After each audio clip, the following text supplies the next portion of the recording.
अभी कुछ महीने पहले की बात है, कुछ कंट्रोवर्सी हुआ था आप दोनों का किसी एक लेडी के साथ कि जो भी कुछ था वीडियो में जो आप लोगों ने दिखाया या फिर बताया, क्या वो सच्चाई है या फिर स्क्रिप्टेड था? इस पे देखिए, बात करना थोड़ा सेंसिटिव है, लेकिन जिसका भला सोच रहा था वो भी खंजर लेके मेरे सामने की। मनीषा जी कुछ कहेंगी? जो भी हुआ था मुझे तो मतलब इसमें सबसे ज़्यादा लॉस मेरा ही हुआ था, क्योंकि हमें खुद नहीं पता था कि मेरे साथ ही चीटिंग होगा। क्योंकि ये सब चीज़ें ना जब मेरे माइंड में आता है तो बहुत दर्द होता है। तो मेरे लिए ये सब चीज़ मतलब सदमे से होता है ना कि एक इंसान सदमे में चला जाता है, वैसा था। पापा को मैं रोता नहीं देख सकती हूँ यार।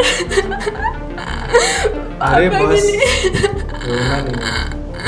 मैं अपने पापा को उस टाइम रोता देखी ना, मेरा दिल फट जाता था कि यार पापा उस मेरा जिंदगी टाइम का में- बहुत रफेस्ट टाइम था। हाय एवरीवन, आप सभी का फिर से एक नए पॉडकास्ट पे स्वागत है। और ये हमारे नए स्टूडियो पे, नए सेटअप पे पहला पॉडकास्ट है। और हमारे साथ आज बहुत ही स्पेशल गेस्ट हैं जिनका नाम है सचिन जी और मनीषा जी।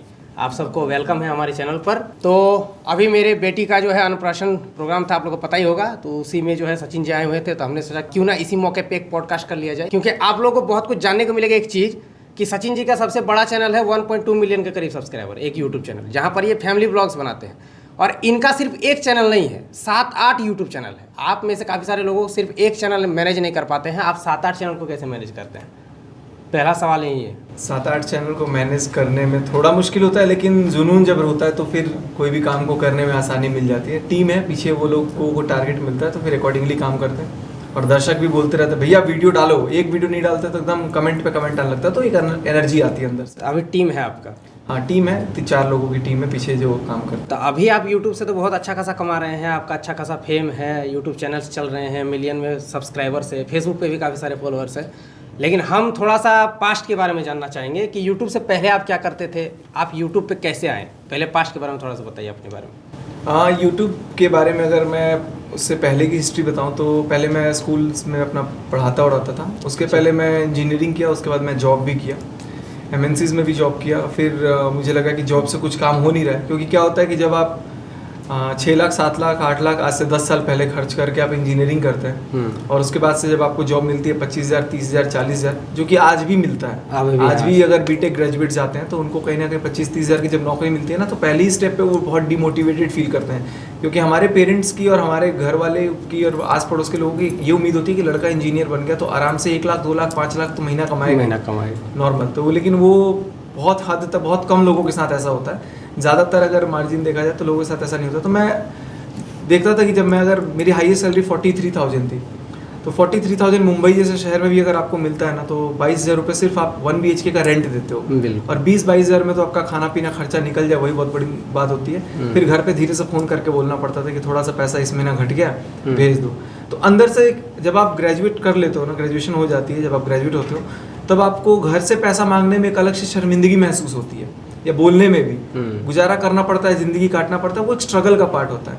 फिर मैंने सोचा कि नहीं, अपना ही कुछ बिजनेस करेंगे, अपना ही कुछ ऐसा स्कूल करेंगे जिसमें सेल्फ भी सेटिस्फैक्शन हो। और मेरे को पढ़ाने में थोड़ा सा इंटरेस्ट बहुत ज़्यादा रहा है। 2009 से ही मैं पढ़ाना स्टार्ट कर दिया था। जब मैं टीचिंग उसी टाइम से करवाता स्कूल में ही पढ़ता होता था, तब भी मेरे दोस्त आकर के मेरे पास बोलते थे कि सचिन भाई ये बता दो, वो बता दो, तो मेरे को अच्छा लगने लग गया था पढ़ाना। तो उस समय से पढ़ाने में मतलब लाइक साइंस मैथ्स वगैरह पे बहुत अच्छा पकड़ हो गया था। तो मैंने बोला कि यार चलो पढ़ाएंगी। और उसके बाद से फिर जब मैं अपने बिहार वापस आया जॉब वगैरह करने के बाद, बीच में ब्रेक लेकर के, तो मैंने सोचा कि यार स्कूल में अपना टाइम देता हूँ। फिर स्कूल में जब मैंने टाइम देना स्टार्ट किया तब मुझे लगा कि एजुकेशन सिस्टम, क्योंकि मैं साउथ से पढ़ा था, तो साउथ के एजुकेशन सिस्टम और बिहार के एजुकेशन सिस्टम में बहुत ज़मीन आसमान का अंतर था, आज भी कहीं ना कहीं है। तो उस चीज़ को मैंने सोचा कि इस गैप को थोड़ा फिल करेंगे अच्छे से, और बच्चों को पढ़ाएंगे, नॉलेज देंगे, ना कि रट्टेबाजी, क्योंकि बहुत सारे बच्चे रट भी लेते थे तो उनको समझ में नहीं आता था, तो उनको समझाने पे ज़्यादा प्रेफर करेंगे। तो बहुत सारा चीज़ मतलब पढ़ाने के लिए मैं अलग अलग चीज़ करता था कि बच्चे पढ़ाई लिखाई करेंगे, सीखेंगे कुछ नया चीज़, तो एक अलग से उनके अंदर भी पॉजिटिविटी आएगी। और अंदर जब हम रात को सोते थे ना, तो सुकून मिलता था कि नहीं यार आज कुछ हमने अच्छा किया। एक सेल्फ सेटिस्फैक्शन जब होता था ना, जो कि जॉब में मेरे को कहीं भी नहीं था। इलेक्ट्रॉनिक्स से इंजीनियरिंग करा और जॉब मिल गया था कंप्यूटर का, कोडिंग का। अच्छा। तो वो एक अलग सिरदर्दी होता था, कभी मतलब डेवलपिंग, टेस्टिंग, ये सब कुछ, और कभी कुछ लैपटॉप पे बैठे रहो, तो वो अलग सा मतलब कॉर्पोरेट लाइफ मज़ा आता है, दोस्त बन जाते हैं, कलीग्स बन जाते हैं, आप घूमने फिरने जाते हो। लेकिन उसके बाद जब आप रात को सोते हो ना, तो वो थोड़ा सा मेरे को पर्सनली फील नहीं होता था, क्योंकि मेरा ट्रेड ही कुछ और था, मैं कुछ और कर रहा था, और इंटरेस्ट ही मेरा स्कूलिंग में पढ़ाने वगैरह में था। तो मैंने बोला कि जहाँ इंटरेस्ट है वो काम करो, तो उस पर मैंने काम करना स्टार्ट किया और आज तक नहीं छोड़ा हूँ। अभी भी जब भी मौका मिलता है मैं ज़रूर पढ़ाता हूँ। अभी भी पढ़ा रहे थे थोड़ा देर? बिल्कुल, अभी भी मैं पढ़ा ही रहा था। और JNV जवाहर नवोदय विद्यालय में भी मैंने 1-2 साल अपना सर्विसेज दिया हुआ है, वहाँ पे एज ए PGT केमिस्ट्री मैंने पढ़ाया हुआ है। तो अलग से मेरे को पढ़ाने में रुचि रहता, तो ये YouTube वगैरह तो खैर था ही, वीडियो कभी डाल दिया अगर रेयरली, लेकिन इतना वो वीडियो आपने कब से डालना शुरू किया था? पहला वीडियो आई थिंक 2013-14 में शायद मैं डाला हूँ। तब बहुत पुराने हैं। पहला वीडियो तो जियो आने से पहले ही मतलब आपने शुरू हाँ किया? वो पढ़ा वैसे एक जैसे होता था ना कि हम लोग खुद वीडियोस देखते होते थे उस समय जब पढ़ते होते थे। तो इंजीनियरिंग टाइम पे जब 250 रुपये में 2 GB रिचार्ज करते थे, उसमें किसी का जैसे एलविश का वीडियो देख लेंगे अपना, तो कॉमेडी उस समय प्रैंक वगैरह के वीडियोस बनते थे, बहुत चलता था। यश के एक बनते थे, तो बहुत सारे लोगों के वीडियोस देखते थे। तो मैं भी सोचता यार कुछ वीडियो मैं भी पढ़ाने वाले डाल सकता हूँ। तब मैं पहला दूसरा वीडियो 1-2 डाला था, लेकिन वही 5-6 साल फिर गैप दे दिया क्योंकि अलग ही ज़िंदगी चल रही थी। तो वीडियो डालने को तो बहुत पहले ही चैनल बन गया था, लेकिन काम करना स्टार्ट हम लोगों ने 2020 लॉकडाउन के बाद से किया था। लॉकडाउन के पहले मतलब स्कूलिंग ही प्रॉपर था, स्कूल लॉकडाउन में बंद हो गया, तो फिर यूट्यूब पे मनीषा का इंटरेस्ट था, टिकटॉक पे। अच्छा। तो ये टिकटॉक पे अपना बनाना रील स्टार्ट की। मैं कोचिंग जा रहा था पढ़ाने, तो बोली कि एक मेरे साथ रील बनाई। हमारी नई शादी हुई थी, 2 मार्च 2020 को शादी हुई। 2020 में आप लोगों की शादी? हाँ 2 मार्च। थोड़ा सा इसको डिटेल एक्सप्लेनेशन कीजिए, शादी कैसे हुआ, आप जब गए थे देखने तो क्या क्या हुआ था? शादी देख कैसे हुआ, अब एक मेरी मौसी हैं। अरेंज मैरिज है ना आपका? हाँ हमारी अरेंज मैरिज है, हमारी मौसी हैं। उन्होंने इसको देखा हुआ था, तो फिर मम्मी को फ़ोन की कि ऐसे ऐसे लड़की है, ये है वो है। तो फिर दिखौकी जैसे होता है हम लोग के यहाँ, तो दिखौकी के लिए गए। तो मनीषा बताइए तो ज़्यादा बेटर है, क्योंकि इसका एक्सपीरियंस क्या था, क्योंकि इसके यहाँ हम लोग गए थे। तो ये थोड़ा बताइए अपना, बताओ फीलिंग्स। जब हम लोग गए थे अपने मतलब इनकी मौसी के यहाँ, तो वहाँ पे हमारा दिखौकी होता है सबसे पहले। मतलब लड़के वाले आते हैं देखने के लिए, और उसके बाद से शादी पसंद होता है तो फिक्स होता है शादी। तो ये लोग आए थे देखने, फिर ये मुझे देखे, मैंने इनको देखा, और मम्मी पापा कुछ कुछ सवाल भी पूछे, खाना बनाना आता है नॉर्मली या फिर और भी कुछ मतलब पढ़ाई से रिलेटेड उन लोगों ने क्वेश्चन किया। और फिर एप्लीकेशन वगैरह वो लिखवाया गया मेरे से कि तुमको आता है कि नहीं लिखने। पहले अभी भी होता है, पहले भी होता था, अभी भी ये सब चलता है। अभी भी ये सब चीज़ है। तो क्योंकि एक बार मेरे साथ पहले हो चुका था। अच्छा। क्यों कहीं बताया कुछ और, मतलब एक जगह वैसा हुआ था कि ये डिग्री है वो डिग्री है, बाद में पता लगा कि 10th कुछ का है ही मार्कशीट नहीं है। अच्छा, झूठ तो बोल। हाँ वो पता लग गया, क्योंकि पासपोर्ट के नाम पर जब मैंने मतलब हम लोग डिमांड की कि मार्कशीट चाहिए अप्लाई करना, तो नहीं मिला था।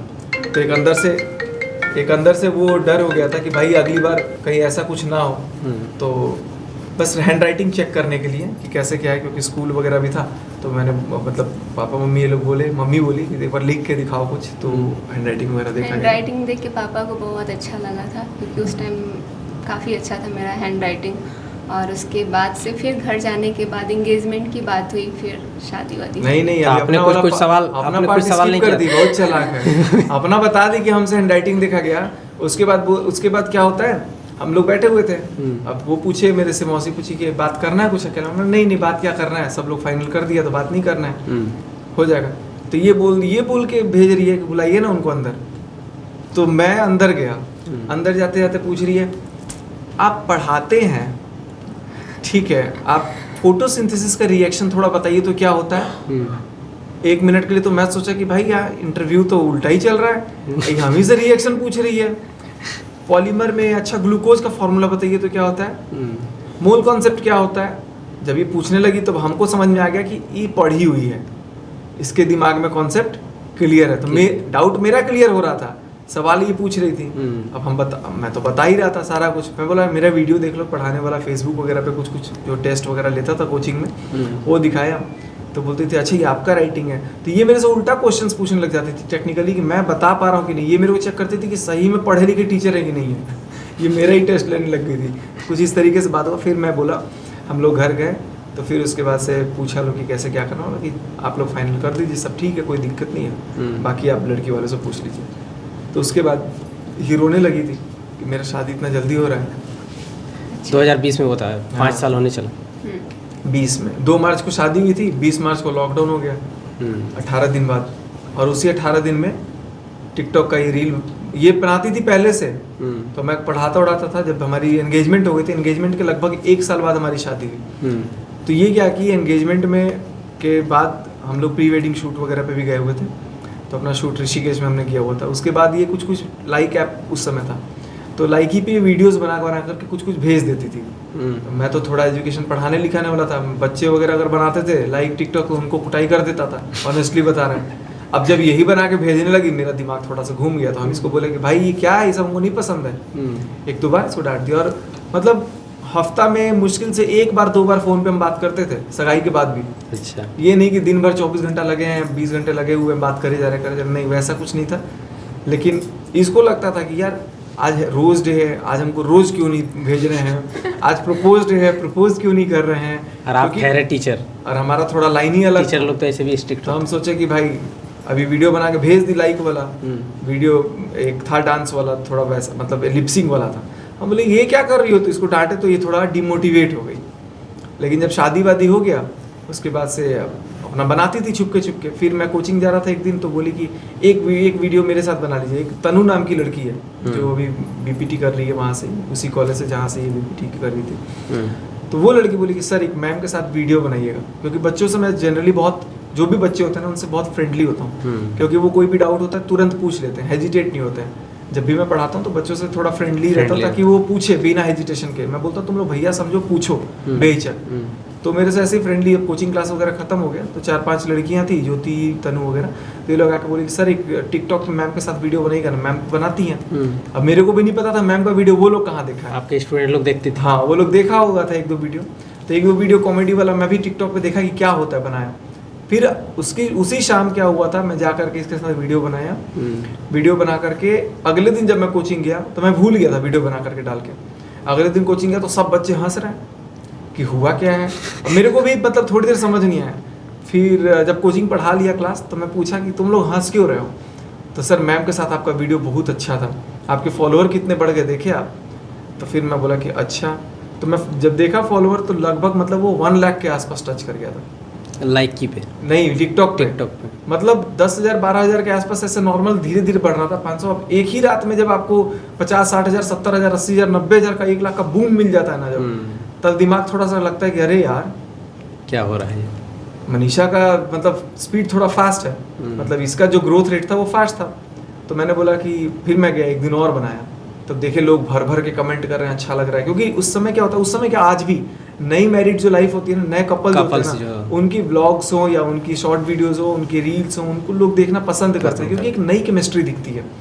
वही कुछ दिख रहा था वहाँ पे लोगों को, और हमारा बिल्कुल थोड़ा अलग सिनेरियो था। ये गाँव से पढ़ी लिखी हुई थी और मैं एक अच्छे खासे शहर से, बिहार से बाहर पढ़ के आया हुआ था, तो अलग केमिस्ट्री दिख रही थी। इनका बोलने का स्टाइल अलग था, मेरा बोलने का। ये पहले ऐसे बोलती थी, बोले गुड मॉर्निंग गाइस, आज मेरे पति देव के लिए मैं ब्रश लाई हूँ, ऐसे बोलती थी। लेकिन आज देखो, आज थोड़ा क्या बहुत ज़्यादा डेवलपमेंट हो गया। मेरे में भी बहुत सारे चेंजेस था। अब लॉकडाउन लग गया था तो बाल अपने से काट करके कैसा हूँ चंपक लाल बन के बैठ जाते थे, वीडियो बनाना है। अब बाल कटाने ही बाहर नहीं जाते थे, कैसा हूँ बाल काट लेंगे अपने से ट्रिमर चला करके। वीडियो देखिए तो बड़ी हंसी आएगा। कभी कभी मेरे बाल में चोटी कर दी गई से, कंघी लगा करके ऐसे से रील, मतलब फनी वे में, थोड़ा एंटरटेन। अब स्कूल बंद हो गया, कोचिंग बंद हो गया, इनकम आना बंद हो गया। जो इनकम रखा हुआ था वो लगता था कि कभी इमरजेंसी पड़ जाए तो भाई अकाल ना पड़े। अब टेंशन होने लग गया कि भाई करे तो क्या करे। घर में भी सबका, क्योंकि स्कूल वाला ही था, और ये सबसे ज़्यादा सफ़र किया, क्योंकि सारे दुकान वगैरह तो फिर भी खुल गए थे, लेकिन स्कूल काफ़ी टाइम तक बंद गया। और हमारे स्कूल में ऐसा हुआ कि लॉकडाउन के पैसे किसी ने बच्चे ने दिए ही नहीं। अच्छा, मतलब जो होता है ना लॉकडाउन में, ऑनलाइन पढ़ा करके भी पैसे नहीं मिले। पैसे नहीं। और हम लोग का थोड़ा सा है उस टाइप का सिस्टम, उस टाइम पे ऐसा था। फिर मैंने सोचा कि मैं एक दिन अगर कुछ ऐसा होगा तो मैं कोशिश करूंगा कि मैं बिल्कुल फ्री में ही पढ़ाऊँ, मेरे को पैसा लेना ही ना पड़े इनसे। अपने आप को इतना सक्षम बनाएंगे कि पढ़ाई के लिए किसी पेरेंट को, कोई आकर के आज के डेट में भी पेरेंट्स आकर के बोल देते हैं, सर मेरी बकरी का पैर टूट गया था तो दवाई में पैसा लग गया है, स्कूल का बच्चा का पैसा माफ़ कर दीजिए। ऐसे ऐसे आज भी एप्लीकेशन दे देते हैं, क्योंकि हम लोग बहुत बड़े लाइक ब्रांड वाले स्कूल्स नहीं हैं। हम लोग छोटे लेवल पे स्कूल्स हैं, जहाँ पर छोटे छोटे जो मतलब लाइक बच्चे आते हैं या गरीब परिवार के जो बच्चे आते हैं उनको पढ़ाते हैं। वो बेशक 1000 रुपए की साड़ी खरीद करके शादी में चली जाएंगी, लेकिन वो 1000 रुपए स्कूल फीस देने में उन लोगों को बहुत सोचना पड़ जाता है। तो बहुत सारे लोग सोचते हैं कि स्कूल तो लूट लेता है, नहीं, ये सारे स्कूल्स वैसे कहाँ पर है ऐसे आपके स्कूल? ये हमारा सिवान में ही है। सिवान में? आपका घर भी सिवान? घर भी सिवान में, घर अम्बाला में भी हमने बना लिया यूट्यूब के बाद। तो यूट्यूब पे फिर वहाँ से हमारी जर्नी स्टार्ट हुई। स्कूल के बारे में आपको बाद में बताएंगे धीरे धीरे। तो ऐसा कुछ हमने जर्नी अपना स्टार्ट किया था कि भाई टिकटॉक बंद हुआ, लोग पूछने लग गए कि कहाँ हो, कहाँ गुम हो गए, और लॉकडाउन लग गया था तो हमें भी समझ में नहीं आया क्या करें। तो एक रिलायबल प्लेटफॉर्म चाहिए होता था। उस समय बहुत सारे ऐप्स आ गए थे, मौज आ गया था, टिक्की आ गया था, MX टकाटक आ गया था, एक स्नैक वीडियो पे भी बहुत वायरल हो गया। तो वो भी ऐप बंद हो गया थोड़े दिन बाद। तो हम बोले भैया गूगल का यूट्यूब है, यूट्यूब पे काम करते हैं, सेफ उस पे अपना काम करो। पैसा तो टिकटॉक से भी नहीं आया 1 रुपया हम लोग को, हालांकि 2-4 मतलब ऐप का हम लोगों को मिल गया था पेमेंट, प्रमोशन वाला 4-5 हज़ार 10 हज़ार ऐसे मिलता था, बड़ी खुशी होती थी। मतलब वो 4,000-5,000 का भी एक टिकटॉक पे मिलता था ना, तो खुशी होती थी। 5-6 ही कैंपेन किए होंगे, ज़्यादा नहीं किए। उसके बाद से टिकटॉक बैन, सारे ये चाइनीज़ ऐप बैन हो गए। खुशी तो हुई, लेकिन अंदर अंदर दुख भी हो रहा था, क्योंकि हमारा जो अर्निंग सोर्स था वो कहीं ना कहीं धीरे से लगा कि भाई कोविड के बाद ये भी खत्म ना हो जाए। तब यूट्यूब स्टार्ट किया। यूट्यूब पे फिर हमें पता ही नहीं था मोनेटाइजेशन का। 25,000 सब्सक्राइबर होने के बाद एक प्रेस वाला, मीडिया वाला आया, वो बोला कि सर आपकी कितनी इनकम हो। तब उसने गाइड किया कि ऐसे ऐसे मोनेटाइजेशन ऑन होता है। तब हमने यूट्यूब पे काम करना स्टार्ट किया था, और पहली सैलरी 12-14 दिन का सैलरी था, वो 41,600 रुपये हमारे पास यूट्यूब के द्वारा आया हुआ था जुलाई 2020 में। 2020 जुलाई पहला पेमेंट ही आया था। पहला पेमेंट वो 41,000 आया था। वैसे कोचिंग से मैं 1 लाख रुपए महीने 70-80 हज़ार 90 हज़ार कोचिंग से सिर्फ मैं 2 घंटे पढ़ा करके अर्न कर लेता था। उसके बाद से तो स्कूल वगैरह का तो पापा के कोटे में पैसा उससे जाता था। मेरा अर्निंग वही था कि कोचिंग से मैं 1 लाख रुपए कमा रहा था, और 1 लाख मेरे लिए बहुत था, क्योंकि वो लाइफस्टाइल ही अलग था। छोटी सी गाड़ी थी, अपना क्विड थी, और उसमें अपना चलना होता था, ज़्यादा खर्चा नहीं था, बाइक से ही चल देते थे। लेकिन अब धीरे धीरे लाइफस्टाइल चेंज होते रह गया, लेकिन अंदर से एक सेटिस्फैक्शन था। बट स्कूल भी बंद, सब कुछ बंद, अर्निंग सोर्स भी बंद। तब यूट्यूब जब आया तो लॉकडाउन में एक वरदान आ गया वो हम लोगों के लिए। और मेरे को लगता है कि बहुत सारे क्रिएटर्स लॉकडाउन में ही बूम हुआ है, निकले, क्योंकि सब लोग घर में बैठे थे, मोबाइल ही चला रहे, कुछ काम था नहीं। तो वहाँ पे लोगों ने हमें पसंद करना स्टार्ट किया। तो ये ऐसी जर्नी हमारी शुरू हुई थी। उसके बाद आपने फिर चैनल पे चैनल खोलते रहे? हाँ, उसके बाद से चैनल पे चैनल खोलने का भी रीज़न ये है कि मैं क्या सोचता हूँ ना, कि मुझे ऐसा लगता है, या फिर मेरे कुछ व्यूवर्स को भी शायद लगता हो, कि मैं कुछ अलग भी कर सकता हूँ। जैसे मेरा पढ़ाने का रुचि था, अब मैं व्लॉग कर रहा हूँ, ठीक है, that is a very different thing. कि जो मनीषा का इंटरेस्ट था उसको मैंने दबने नहीं दिया, बोला चलो साथ में करते हैं। लेकिन मेरा जो चीज़ था कि नहीं, मैं पढ़ा सकता हूँ, तो कुछ टेक्निकली पढ़ाया जाए। यूट्यूब के अगर क्षेत्र में है तो यूट्यूब से ही रिलेटेड कुछ पढ़ाया जाए, यूट्यूब से रिलेटेड ही कुछ बताया जाए। आपका भी वीडियो देख लेते थे, यूट्यूब पावर, जब यूट्यूब पावर देखते थे तो अलग पावर आता था। हम बोले कि नहीं, हम भी अपना बनाएंगे। विवेक चौधरी एक है, मिस्टर एंड मिसेस चौधरी जिनका चैनल है, उनका उस समय केमिस्ट्री बहुत अच्छा लगता था।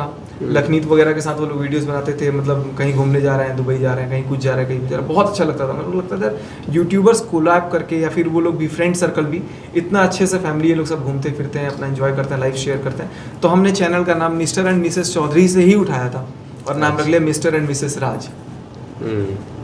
तो उसके बाद से बहुत सारी चीज़ चेंजेस हुई, लेकिन चैनल का नाम हमने पिक वहीं से किया था। अच्छा। तो खुशी और विवेक का तो मिला भी था। मैं विवेक भाई से IPL देखने के दौरान चंडीगढ़ स्टेडियम में ही मिला था, वहाँ पे मोहाली में ही। तो बहुत अच्छा लगा था, काफ़ी बात जब फॉलो भी करते हैं हम लोग एक दूसरे को, तो एक अंदर से बहुत पॉजिटिव फील हुआ कि नहीं यार, मैं मिला तो उस इंसान से मिला जिसका चैनल देख के ही मैंने अपने चैनल का नाम रखा था। फिर डालते गए वीडियोज़, लोग शॉर्ट वीडियोज़ हमारे ज़्यादा पसंद करते थे। तो धीरे धीरे ऐसे सिलसिला चलता रह गया। फिर मैंने बोला कि मेरे को टेक्निकल करना है, तो टेक्निकल वीडियो बनाया। एक चैनल पे इसको बनाना था, कहते मेरे को शॉर्ट्स का बनाना है, तो एक शॉर्ट्स का चैनल अलग बनाया, उस पर भी 8-9 लाख सब्सक्राइबर किए हैं। फिर एक व्लॉग का चला, तो व्लॉग का भी ऐसा हुआ कि हम लोग कहीं ट्रैवलिंग करेंगे तो ट्रैवल व्लॉग अलग डाल देंगे। हालांकि वो खिचड़ी हो जाता है, लेकिन फिर भी हमने एक अलग चैनल बनाया। ये बोली कि मेकअप वाला करना ही है हर पार्टी फंक्शन में, तो हम बोले कि चलो एक मेकअप वाला चैनल बनाते हैं। हालांकि बाद में उस चैनल का भी नाम चेंज कर, मतलब चैनल का नीश हमने रखा हुआ था कि कैसे कैसे क्या करना है, और डेडिकेशन रखना बहुत ज़रूरी होता है। हम डेडिकेशन प्रॉपरली 2-3 चैनल पे दे पाए, बाकी चैनल मेरा शांति से बैठा हुआ है कोना में, सब मोनेटाइज। डेडिकेशन तो आप में है। हाँ, 2-3 एक दिन में 3-4 ब्लॉग डाल देना छोटा मोटा बात नहीं भाई। जब वो होता है ना कि आपके सिर पे जब मंडराता है कोई चीज़ की जिम्मेदारी, अब आपको लगेगा कि मुझे पैसा कमाना है, मुझे ये टारगेट अचीव करना है, मुझे 100 बच्चों को फ्री में पढ़ाना है, उसका खर्चा निकालना है, तो आप उस खर्चा निकालने के लिए आप अपने लाइफस्टाइल के लिए आपको जिम्मेदारी अपने आप आ जाएगी। नहीं तो पूछिए लॉकडाउन में, आप यकीन नहीं मानिएगा, मेरे जैसा आदमी टीचर होकर के दिन में 24 घंटा में से 18 घंटा गेम खेलता था फ्री फायर। ये परेशान हो जाएगी, सुबह 6 बजे तक गेम ही खेल रहा हूँ, जब ये उठेगी 8 घंटे हो जाएगी तब हम सोएंगे, फिर 12 बजे उठ करके चलो कस्टम बनाते हैं, यही चलता था। फिर यूट्यूब जब स्टार्ट किया तब धीरे धीरे पैसा आने लग गया, तो अंदर से पॉजिटिविटी आने लग गई, लोग हमें पसंद करने लग गए। जब हम बाजार जाते हैं लोग मिलते हैं, जब कहीं जाते हैं लोग मिलते हैं, कल रेस्टोरेंट में मतलब लोग मिलते हैं, तो फिर अंदर से फील होने का नहीं, motivation the people want to see us in a different way. तो फिर आई डिसाइडेड कि नहीं, नाउ इट्स द टाइम कि अपना। तो अभी आप सोशल मीडिया से किस इससे कमा रहे पैसा? कितने सारे प्लेटफॉर्म्स? तो बहुत सारे प्लेटफॉर्म्स हैं, लोग स्नैपचैट से भी कमा रहे हैं, लेकिन हम लोग अभी स्नैपचैट पे उतना एक्टिव नहीं है। आपका मेन इनकम सोर्स यूट्यूब? हाँ, मेन इनकम सोर्स यूट्यूब, उसके अलावा है फेसबुक, उसके अलावा कुछ स्टॉक्स वगैरह भी है, एफिलिएट भी कर। हाँ, एफिलिएट का काम मेन है, वो भी है, और भी कुछ चीज़ें हैं जो कि सीक्रेट है। अच्छा, मतलब ऐसा कुछ नहीं कि लीगल है, लीगल ही है, लेकिन मैं सारा कुछ लाइक ऑन कैमरा शेयर करना भी उस चीज़ को शेयर वो नहीं, तो वक्त आने पे करेंगे, क्योंकि उसको थोड़ा बड़ा बना करके करने में मज़ा आता है। अपना इनकम कंफर्टेबल है आप बताने के लिए? इनकम कंफर्टेबल, क्योंकि बहुत सारे लोग हैं यूट्यूब पे जानना चाहते हैं कि बाकी में यूट्यूब से पैसा आता है नहीं आता। तो यूट्यूब से पैसा आता है, ठीक ठाक नहीं, अच्छा खासा नहीं, बहुत ही अच्छा खासा आता है अगर आप डेडिकेटेड होकर काम करते हैं तो। नहीं तो अगर आप सोचेंगे कि 4 दिन एक वीडियो डाल रहे हैं, 40 दिन सो जा रहे हैं, फिर 41वां दिन डालेंगे, तो ऐसा नहीं होता है। शुरुआत में आपको मेहनत करना पड़ेगा। ऐसा कुछ अचीवमेंट्स, बड़े बड़े अचीवमेंट्स जो आपने यूट्यूब से अर्न करके किया है? यूट्यूब से हम दोनों ने किया, मैंने और मनीषा ने। मनीषा का इनफैक्ट ज़्यादा रोल है, क्रेडिट मनीषा का है। आज हमारे पास लगभग अगर मार्केट वैल्यू देखें तो 2 करोड़ का हमारे पास घर है, जो कि एक बहुत बड़ी अचीवमेंट है, और यूट्यूब की वजह से ही वो सफल हुआ है। यूट्यूब वो मतलब सोशल मीडिया की वजह से, नॉट जस्ट यूट्यूब, ये जस्ट हाँ यूट्यूब नहीं है, ब्रांड प्रमोशन हो, फेसबुक हो, सब कुछ हो, सोशल मीडिया की वजह से ही वो हुआ है। हालांकि उस पर कुछ लोन वगैरह था, लेकिन हम लोगों ने भी उसको मैशअप कर दिया है, और कुछ रह गया थोड़ा बहुत, तो that is not a big deal, वो रखना भी ज़रूरी होता है। और हाँ, हम लोग टैक्स बहुत कम पे करते थे, now we are proud tax payer of our country. YouTube हमने इतना बना दिया कि हम टैक्स भरते हैं और ठीक ठाक भरते हैं। बहुत सारे यूट्यूबर्स है जो बहुत अच्छा खासा पैसे छाप रहे हैं बट टैक्स ही नहीं भरते। हाँ, जानते नहीं, टैक्स भरना जरूरी, उनका अवेयरनेस भी नहीं है, बिल्कुल नॉलेज क्योंकि गांव से भी लोग हैं। अब आप भी देखते होंगे, आपके पास ही मेल आता होगा, या फिर लोग फ़ोन करके यूट्यूबर्स पूछते भी होंगे, क्योंकि उनको मेल पढ़ने भी नहीं आ रहा है। बिल्कुल, उनको टैक्स के बारे में नहीं पता, उनको जीएसटी के बारे में नहीं पता, TDS क्या होता है, तो TDS भी नहीं, क्लेम ही नहीं करते हैं। अगर आप प्रमोशन करते हैं, जैसे एक मेरा फ्रेंड मतलब यूट्यूबर फ्रेंड है, वो 1 लाख का प्रमोशन किया, 10% उसका TDS कट गया, अगले साल वो टैक्स ही नहीं फाइल किया, तो TDS रिफंड भी नहीं आएगा, वो तो ना वो टैक्स, तो टैक्स ही फाइल नहीं है। तो उसको बताया गया कि ऐसे ऐसे करो, तो अवेयरनेस नहीं है कहीं ना कहीं, जिसके वजह से यूट्यूबर्स भी सफ़र करते हैं। बट टैक्स फाइल करना चाहिए, चाहे आप ना कमाएं, लेकिन ITR फाइल ज़रूर करो, तो वो मेरा है। तो अब थोड़ा सा चलते हैं, ट्रैक को चेंज करते हैं। बिल्कुल, अभी कुछ महीने पहले की बात है, या साल हो गया, क्या महीने ही कुछ हुए होंगे, कुछ कंट्रोवर्सी हुआ था आप दोनों का किसी एक लेडी के साथ। उसके बारे में थोड़ा सा हम लोग जानना चाहेंगे, पब्लिक भी जानना चाहेंगे कि जो भी कुछ था वीडियो में जो आप लोगों ने दिखाया या फिर बताया, क्या वो सच्चाई है या फिर स्क्रिप्टेड था? इस पे देखिए, बात करना थोड़ा सेंसिटिव है, लेकिन कुछ चीज़ें सच थी जिसको कबूल करने में, और बहुत सारी जगह मैं गलत भी था। तो मैं अपने आप को अगर गलत मानता हूँ, तो मुझे लगता है कि मैं अपने आप को उस चीज़ से आज़ाद कर रहा हूँ। क्योंकि ठीक है भाई, गलती अगर है, तो कोई जानबूझ करके कमिट नहीं करता है कोई मिस्टेक हैपेंस, ऑलवेज हैपेंस। तो वो हुआ मेरे साथ, तो मुझे भी फील हुआ, तो मैंने मनीषा को सबसे पहले उसके लिए अपॉलॉजी दिया, फिर अपने व्यूवर्स को भी अपॉलॉजी दिया, क्योंकि कहीं ना कहीं वो भी एक धोखे में थे, चीज़ें थी वैसा, और कुछ चीज़ें ऐसी थी जो नहीं थी, लेकिन उसे मुझे मजबूरी में बोलना पड़ा, क्योंकि मैं सोचा कि अगर मैं ये बोल दूंगा तो किसी का भला होगा, लेकिन जिसका भला सोच रहा था वो भी खंजर लेके मेरे सामने घूम गया। तो बाद में अब उसको चेंज करने से लोगों को लगा कि यार अगर मैं अब अपनी स्टेटमेंट चेंज करता हूँ तो लोग बोलेंगे इस पर विश्वास ही नहीं करना है, और वैसा भी हुआ। तो फिर मैंने इस पर बात करना मतलब वो कर दिया, मैं बोला ठीक है भाई, मैं ही गलत हूँ, और आज भी मैं बोल दूंगा मैं ही गलत हूँ, सब सही है। आप एक्सेप्ट कर रहे हैं इस चीज़? हाँ, मैं गलत था, तो भाई इसमें अब जब गलत था, when I was wrong, that means I was wrong. तो मैं इसको अब कहीं से भी वो नहीं बोलूँगा कि नहीं मैं सही था, मैं अपने आप को छुपाऊंगा नहीं, गलती हुई है, गलती हुई है, उस कंट्रोवर्सी में कहीं ना कहीं मेरी मिस्टेक थी और उसके लिए मैं अपने सारे व्यूअर से आज तक अपॉलॉजी लेता हूँ।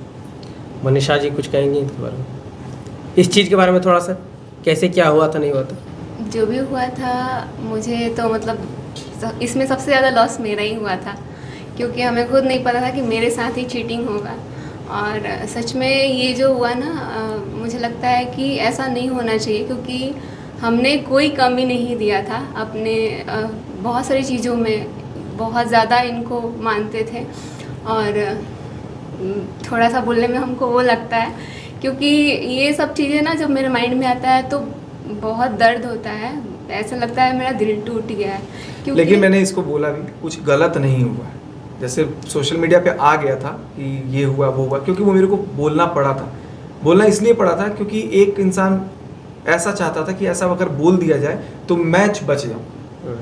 तो मुझे लगा कि यार चलो ठीक है, मैं अगर उसको सेव करता हूँ तो मैं कुछ भी, क्योंकि हम लोग आई थिंक काफ़ी साल से मिले भी नहीं हैं, लेकिन लोग न्यूज़ में या फिर ऐसे बोल दो रिएक्शंस में बहुत सारी चीज़ों को बढ़ा करके भी बोल दिया गया था, तो उसको डिफेंड करना भी मुश्किल हो गया था एट ए टाइम। तो मैंने बोल दिया कि ठीक है, जैसे मान लो कि मैंने ये मोबाइल नहीं तोड़ा है, लेकिन लोग बोल रहे हैं कि सचिन ने मोबाइल तोड़ा है, तो मैंने एट टाइम बोल दिया ठीक है मैंने तोड़ा ही। इसी कंट्रोवर्सी के बीच में आप एक बार शायद कहीं चले भी गए थे ना, तो उसमें भी अफवाह उड़ रहा था कि हाँ, आप मिलने हम गए। बैठे हुए हैं कहीं दूसरी कंट्री में, और लोगों को लग रहा है कि हम बैठे हुए हैं। कहीं भी अभी भी होता है, अभी हम कहीं चले जाएंगे नहीं बताएंगे 4 दिन 5 दिन, तो सबको न्यूज़ वाले पीछे पड़ जाएंगे कि वो यहाँ बैठा हुआ है। लेकिन अलग अलग सिनेरियो है, अपनी पर्सनल लाइफ है, तो अभी मैंने बहुत सारी चीज़ों को प्राइवेट कर लिया। अभी मैं बहुत सारी चीज़ों को बताता नहीं हूँ। जैसे आपके यहाँ फंक्शन पे भी आना था, तो मैं पहले से अनाउंसमेंट नहीं करके आया कि मैं धनबाद जा रहा हूँ मनोज भाई के यहाँ या कुछ भी। वो एट सडन अभी अरमान भाई के पास भी गया था, तो वहाँ पे भी मैं बता करके नहीं गया, अपना गया साइलेंटली गया, अपना चुपचाप निकल गया 1 घंटे में। तो वो चीज़ें होती हैं कि अब अपने आप को थोड़ा सा प्राइवेसी भी रखना पड़ता है, नहीं तो लोग पहले ही पहुँच जाते हैं। अब सेफ्टी प्रिकॉशंस भी लेना बहुत ज़रूरी होता है, पहले से अब चीज़ों को हम लोग बताते नहीं। तो पहले क्या होता था, जैसे दुबई जाएंगे तो पहले बता करके जाते थे कि हाँ दुबई जाएंगे। अब होता है कि दुबई का फ्लाइट पकड़ेंगे उस दिन बताएंगे, पहले नहीं प्लान करते हैं, तो वो सारा चीज़ उसके अकॉर्डिंगली होने लग गई। तो अभी सब कुछ ठीक हो गया आप दोनों के बीच में? हाँ अभी सब कुछ ठीक है, सब कुछ नॉर्मल है। आप बोलिए। अभी तो सब कुछ ठीक है, ठीक ठाक है, नॉर्मल है। और हम चाहते हैं कि ये सारी चीज़ों को पीछे छोड़ के हम लोग अब आगे बढ़ें, क्योंकि मूव ऑन करना बहुत ज़रूरी है। अगर हम उस चीज़ को लेके चलेंगे तो हमें नहीं लगता कि हम आगे बढ़ पाएंगे। और सोशल मीडिया पे जो था वो उधर से भी था, इधर से भी था, तो इसीलिए इस चीज़ को भूलना मेरे लिए बहुत ज़्यादा डिफ़िकल्ट होता है, क्योंकि हम भूल नहीं पाते हैं जो भी मेरे साथ हुआ। एक लेडीज़ के साथ ऐसा चीज़ होना बहुत दर्दनाक होता है। और एक चीज़ और मैं बोलूँगा कि मतलब अब मनीषा को थोड़ा सा वो लगे कि मैं ऐसा बोल रहा हूँ या फिर इसको ये ऑब्जेक्शन कर दे, लेकिन क्या होता है ना, आपको मैं स्टोरी बताता हूँ कि हुआ क्या था। हम लोगों के बीच में कुछ भी ऐसा नहीं था, सब लोग नॉर्मल फ्रेंड्स जैसे थे, अपना आना जाना सब कुछ होता था, कुछ भी ऐसा नहीं था। जो भी चीज़ें हुई थी कंट्रोवर्सी के मात्र 3-4-5 महीने पहले से हुआ था। एक फैन थी, इनफैक्ट एक नहीं 2-3 लोग थे। उन लोगों को हम कमेंट का रिप्लाई नहीं करते थे, क्योंकि बहुत सारे कमेंट्स का रिप्लाई करना पॉसिबल नहीं है, ना सामने वाली पार्टी करेगी ना मैं करता था, दोनों का फैन। तो उसने क्या किया, एक पोस्टर बना दिया कि मैं फलाने डैश इससे प्यार करती हूँ, फ़ोटो लगा करके हमारी, और वो फ़ोटो सब जगह वायरल कर दिया। ये आज से 2 साल पहले की बात है, जब कुछ भी नहीं था। हम लोग शूट कर रहे थे एक जगह, कपड़ों का कहीं दुकान में हम लोग शूट कर रहे थे। तब अचानक से इसको मैं ही दिखाया, मनीषा देखो ना ये कैसा फ़ोटो वायरल कर रहा है सब। तो मनीषा के मन में एकदम इनसिक्योरिटी आ गया, क्योंकि ऑब्वियस सी बात है, वो अगर कोई देखेगा कि मेरे हस्बैंड का नाम किसी लेडी के साथ जोड़ करके फ़ोटोज़ को वायरल किया जा रहा है, तो इनसिक्योरिटी आ जाता है। और मेरे साथ क्या हुआ, मुझे ऐसा फील हुआ कि कहीं हमारे बॉन्ड को तोड़ने की कोशिश की जा रही है, क्योंकि लोगों को बहुत अच्छा भी लगता था सबका साथ में। मेरे को लगता था जैसे हमारी अब दोस्ती है, अब हम दोनों के बारे में अगर कोई नेगेटिव स्प्रेड करेगा तो मैं आपसे और स्ट्रांगली क्लोज हो जाऊंगा कि नहीं भाई ये तोड़ने का कोशिश है, इसको ये करना। तो बात में रह के मनीषा के दिमाग में ये चीज़ों को प्रिंट किया गया, और भी कुछ कलीग यूट्यूबर्स के थ्रू, कि यार ऐसा करो ऐसा करो, क्योंकि सामने वाली पार्टी को सब कब्जा करके रखते थे, क्योंकि व्यूज़ आता था वहाँ से, जो भी आता था सामने वाली पार्टी का सिंपैथी लेकर के वो लोग भी अपना कमाते थे, कभी कुछ कर दिया कभी कुछ। तो मनीषा को बहुत मैनिपुलेट भी, तो मनीषा क्या करती थी, मेरे को कंटिन्यूअसली मतलब पिछले 4-5 महीने से टोकने लग गई थी इनडायरेक्ट वे में कि नहीं ये नहीं वो नहीं, जबकि मेरे दिल में ऐसा कुछ था नहीं। तो बार बार वो चीज़ दिमाग में आता था ना, तब मुझे लगता था कि यार जब मैं नहीं हूँ तब गलत हूँ, तो मैं कर मतलब ऐसा फील होता था गुस्से में कि अगर हो ही तो मेरे को अब कोई बात नहीं, सुनना ही है वैसे भी। तो एक बार फील होता था, तो पता नहीं दिमाग का क्या दही हो गया था, दिमाग काम नहीं किया कि आउट ऑफ माइंड था, और रियली मेरे को फील होता था कि I was completely out of my mind, कि सिनारियो उस समय कुछ भी था, कुछ भी चीज़ें हुआ। फिर बाद में चीज़ों को नॉर्मलाइज किया, तो मैंने इसको बोला कि ऐसा ऐसा चीज़ है, फिर ठीक है। और मैंने खुद ने ही बोला, ये भी नहीं कि इसको थर्ड पार्टी आके कोई बोल रहा है, फोर्थ पार्टी कोई बोल रहा है, नहीं, मैं खुद सामने से जाके बोला, क्योंकि मैं इस चीज़ को एंड कर रहा था, तो मुझे नहीं चाहिए था और मुझे ख़त्म करना था, तब मैं सामने से खुद आके चीज़ों को लेकिन बोला। थोड़ा सा मेरे को बोलना पड़ेगा। तो हमें लगता था कि कोई बाहर का पर्सन बार बार हम दोनों के बीच में घुस रहा है, तो ये चीज़ें हमको बिल्कुल भी अच्छा नहीं लगता था। और धीरे धीरे देख रहे थे कि जैसा जैसा कमेंट आता था वैसा वैसा हमारे साथ हो भी रहा है। कहीं ना कहीं उसको कहीं भी घूमने फिरने जाते थे तो वो एक बेचारी की तरह हो जाता था, क्योंकि अब एक औरत का दर्द समझ सकती है। तो हमें भी लगता था यार चलो ठीक है, अगर हमारा पति उसका रेस्पेक्ट करता है तो करना चाहिए, क्योंकि उसका तो कोई है नहीं। तो ये चीज़ें सोचते थे।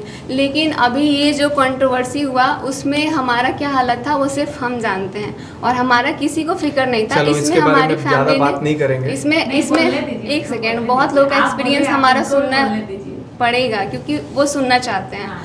तो हम इतना ही बोलेंगे कि अपने मतलब जो एक कपल होता है ना, उसके दोनों के बीच में विश्वास नाम का भी एक बहुत बड़ी चीज़ होनी चाहिए, क्योंकि आजकल के डेट में ये सब चीज़ें इतना चल रहा है ना कि इनसिक्योरिटी फील होता ही है। लेकिन हम लोग गांव की तरफ से हैं, मैं खास करके गांव से हूँ, एक छोटे से गांव से, एक छोटी सी फैमिली से।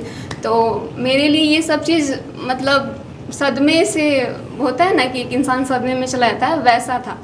बट ये जो चीज़ें हमारे साथ हुआ, इसमें कहीं ना कहीं मेरा भी मन था कि यार जिसके लिए मैंने इतना कुछ किया, इन्होंने भी मेरे लिए बहुत कुछ किया, लेकिन जिसके लिए मैंने इतना कुछ किया, हर चीज़ किया, अगर मेरे साथ ऐसा होता है तो फिर मेरा भी कहीं ना कहीं लगता था। क्योंकि कमेंट इतना आता था कि दीदी आप छोड़ दो, दीदी आप आगे बढ़ो, दीदी आपको ऐसा लड़का मिल जाएगा, मतलब कहीं ना कहीं ऐसा कमेंट आने लग गया था। तो फिर हमारे दिमाग में भी ऐसा चलने लगा था, क्योंकि कहीं ना कहीं कुछ लोग भी बोलने लगे थे कि अरे मनीषा तुम छोड़ दो, तुम भी कहीं और शादी कर लो, ऐसा नहीं होता है, तुम तो इतना करती हो फिर भी तुम्हारे साथ ऐसा हुआ। तो मुझे भी ऐसा फील होता था। लेकिन इसी बीच में कुछ लोगों का कमेंट पढ़े, कुछ लोगों का वीडियो देखे कि दीदी एक जो औरत होती है ना वो यमराज से छीन के अपने पति को लाती है, आप तो एक औरत से नहीं छीन पा रहे हो, और जो चीज़ आपका है आप उसको नहीं छीन पा रहे हो। तो ये चीज़ें हमारे दिमाग में घुसा और हमने लड़ाई किया, क्योंकि हम ऐसे लड़की हैं ना कि हम कैमरा पे आके 2 लाइन बोल नहीं सकते हैं, और ऊंची आवाज़ में तो बिल्कुल नहीं बोल सकते हैं। लेकिन जो सेकंड पार्टी थी ना वो हमारे पे पूरा हावी हो जाती थी, जिसकी वजह से हम बोल नहीं पाते थे। और इसमें कहीं ना कहीं कुछ और भी लोग थे जो उस चीज़ में बहुत सपोर्ट किए, और वहाँ पे मैं पड़ गई अकेली। तो इसलिए हमारे साथ ये सब चीज़ें हुआ, लेकिन जो हुआ बहुत गलत हुआ। अभी फ़िलहाल सब कुछ ठीक है और मूव ऑन करके सब कुछ ठीक करने का हम लोग कोशिश कर रहे हैं। ये बहुत अच्छी बात है कि आपने जो है इतना कुछ होने के बावजूद अपने रिश्ता को बचा कर रखा, ये सबसे बड़ी बात है, क्योंकि आज के डेट में ये डाइवोर्स वगैरह ये सब कॉमन हो गया है। क्योंकि हमारे जो मायका का फैमिली है, मम्मी पापा मतलब हम लोग उतने बड़े नहीं हैं, लेकिन मम्मी पापा का वो बोलते हैं ना, अरे यार बोली कुछ नहीं हो रहा है, चलो। पापा को मैं रोता नहीं देख सकती हूँ यार। अरे पापा बस के लिए रोना नहीं है। मैं अपने पापा को उस टाइम रोता देख के ना मेरा दिल फट जाता था कि यार पापा उस मेरा टाइम जिंदगी का के लिए बहुत रो रहा है। रफेस्ट टाइम था। चलो। ये जो दर्द है ये आप ही ठीक कर सकते हैं। चलो ठीक है। इनको आप इतना प्यार दीजिए ताकि ये जो है सब कुछ जो पास्ट में बीत चुका है वो सब कुछ भूल जाए। मैं इस दुनिया में सब कुछ देख सकती हूँ, लेकिन पापा को रोता नहीं देख सकती, क्योंकि उन्होंने जो मेरा शादी किया ना बहुत सोच समझ के, मतलब एक अच्छी फैमिली देख के उन्होंने मेरा शादी किया था। और मुझे खुद नहीं पता था कि ऐसा कुछ होगा, बट वो हमेशा आज भी समझाते हैं ना कि मनीषा वो ठीक है, तुम अच्छे से रहो उनके साथ, वो बहुत अच्छे, क्योंकि ये दिल के बहुत अच्छे हैं। ये सब चीज़ें जो भी हुआ ना इनका हेल्पिंग नेचर की वजह से हुआ, क्योंकि ये इतना हेल्प करते हैं ना, इतना हेल्प करते हैं, जिसको देखो कोई कुछ भी पूछने आता है ना हेल्प करने लग जाते हैं। तो यही था। तो जो कुछ भी हुआ है इस पे आपका क्या कहना है फाइनल? जो कुछ भी हुआ है, आपने चीट तो किया है, इसमें कोई डाउट नहीं है। आउट ऑफ सेंसेस में, मतलब जैसे कि अब लोगों ने एलिगेशन लगा दिया कि बहुत सारा चीज़ फिजिकल था, ये था वो था, ऐसा कुछ नहीं था। और फ़ोन पे एक बात होना अलग होता है और सामने से चीज़ों को होना अलग होता है। लेकिन जो भी हुआ गलत हुआ, आउट ऑफ सेंसेस में हुआ। कहीं ना कहीं सेंसेस काम नहीं कर रहा था और कहीं ना कहीं एक अलग दुनिया में दिमाग था, and that was a huge biggest and blunder mistake. तो मुझे तो फील होता ही है। बाकी मनीषा बहुत अच्छी है, बहुत प्यारी है, हम इनसे साथ है, हमेशा साथ रहेगी। चलिए, मैं भी यही प्रार्थना करता हूँ, साथ रहिए, खुश रहिए, मस्ती मजाक करते रहिए। हाँ, ये अच्छे अच्छे वीडियोस बनाते बहुत रहिए। मारती भी है हमको भी। लेकिन अब ठीक है, सब मस्त है ना? अब मस्त हो। तो फ्रेंड्स, आई होप आप लोग को आज का ये पॉडकास्ट बहुत ही अच्छा लगा होगा। अच्छा लगा तो अपना राय कमेंट में बताएं। बाकी मनीषा जी से और सचिन जी से बात करके मुझे भी बहुत अच्छा लगा। फिर मिलते हैं बहुत जल्द नेक्स्ट एपिसोड के साथ। वीडियो को लाइक करें, चैनल को सब्सक्राइब करें, शेयर करें। चलिए, जय हिंद, वंदे मातरम।